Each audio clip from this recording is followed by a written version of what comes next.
Hello friends, welcome to JK சமையல். இன்றைக்கி நம்ம பார்க்க போகிற ரெசிபி எல்லாருக்கும் ரொம்ப பிடிச்ச ஒரு இனிப்பு பலகாரம்.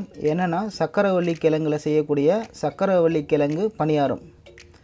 இது செய்கிறதுக்கு என்னென்ன தேவையான பொருட்களை முதல்ல பார்த்துடலாம். இதற்கு 250 கிராம் சக்கரவள்ளி கிழங்கு தோல் நீக்கிட்டு காய் திருவுரத்தில் நல்லா துருவி வச்சுருக்கேன். அதாவது பச்சையாக வேக வைக்காமல் தான் துருவி வச்சுருக்கேன் சக்கரவள்ளி கிழங்கு. அதே மாதிரி 250 கிராம் கோதுமை மாவு 2 கப்பில் வச்சுருக்கேன். அரிசி மாவு 50 கிராம். இந்த பவுலில் சுக்கு பவுட்ரு 1 டீஸ்பூனும் ஏலக்காய் பவுட்ரு 1/2 டீஸ்பூனும் சேர்த்து கலந்து வச்சுருக்கேன். வெல்லம் 250 கிராம். நம்ம செய்யக்கூடிய இந்த சக்கரவள்ளி கிழங்கு பணியாரத்துக்கு சக்கரவள்ளி கிழங்கு எந்த அளவுக்கு எடுக்கிறோமோ அதே அளவுக்கு கோதுமை மாவு, அதே அளவுக்கு வெல்லம், இது மூணுமே ஈக்குவல் அளவுக்கு எடுத்துக்கோங்க.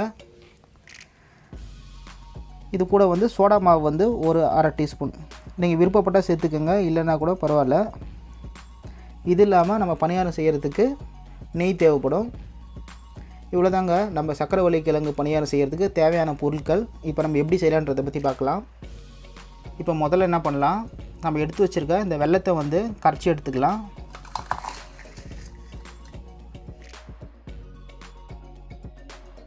ஒரு பாத்திரத்தில் வெல்லத்தை சேர்த்துட்டு வெல்லம் மூழ்கிற அளவுக்கு தண்ணி சேர்த்துருங்க. இப்போ கொஞ்ச நேரம் ஆகட்டும், அதாவது ஒரு 10 நிமிஷம் இருந்தாலே போதும், வெல்லம் நல்லா கரைஞ்சிரும்.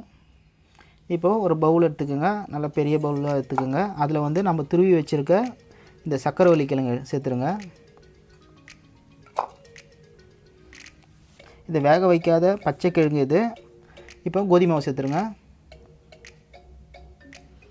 கோதுமை மாவு 2 கப்பையும் சேர்த்துருங்க.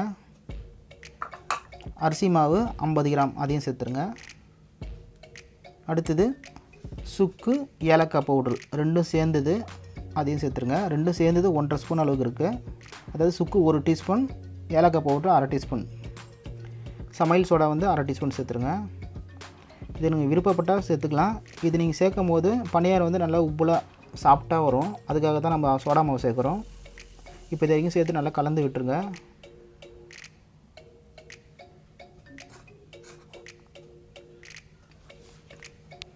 அடுத்தது தண்ணியில் ஊற வச்சுருக்க வெல்லத்தை நல்லா கரைச்சி எடுத்துட்டோம். அதுவே கரைஞ்சிடுச்சு. இப்போ இது என்ன பண்ணலாம், வேறு ஒரு இதில் வடிகட்டி எடுத்துக்கலாம்.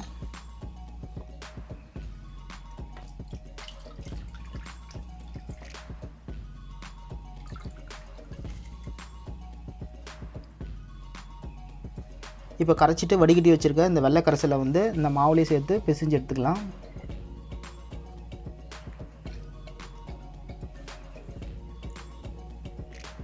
கொஞ்சமாக சேர்த்து பிசைஞ்சு எடுங்க. முதல்ல நிறைய ஊற்றிடாதுங்க, அப்புறம் ரொம்ப தண்ணி ஆகிடும் மாவு.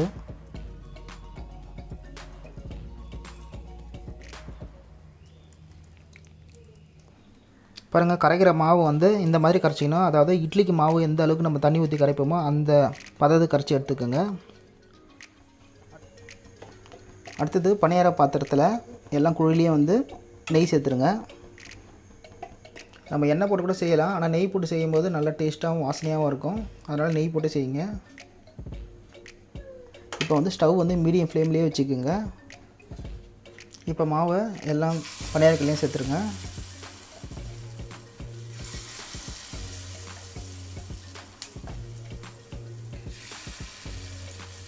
ஒரு 2 நிமிஷம் ஆகட்டும். ஒரு பக்கம் வெந்ததுக்கப்புறம் இன்னொரு பக்கம் ஸ்பூன்லேயே திருப்பி போட்டுடலாம்.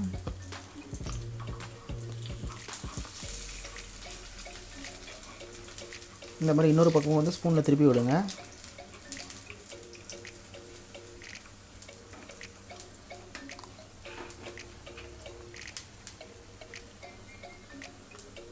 பாருங்கள், இந்த அளவுக்கு நல்லா 2 பக்கமும் திருப்பி போட்டு நல்லா கோல்டன் ப்ரௌன் கலர் வர வரைக்கும் வேக வச்சு எடுத்துக்கணும்.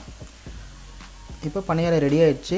அவ்வளோதாங்க, சுவையான சக்கரவள்ளி கிழங்கு பணியாரம் ரெடி ஆகிடுச்சு. நீங்களும் இதே மாதிரி ட்ரை பண்ணி பாருங்கள். செஞ்ச உடனே சுட சுட காலியாகிடும். அந்தளவுக்கு நல்லா டேஸ்ட்டாக இருக்கும். இதே போல் மீதம் இருக்கிற மாவுலையும் நம்ம பணியாரம் செஞ்சு எடுத்துக்கலாம்.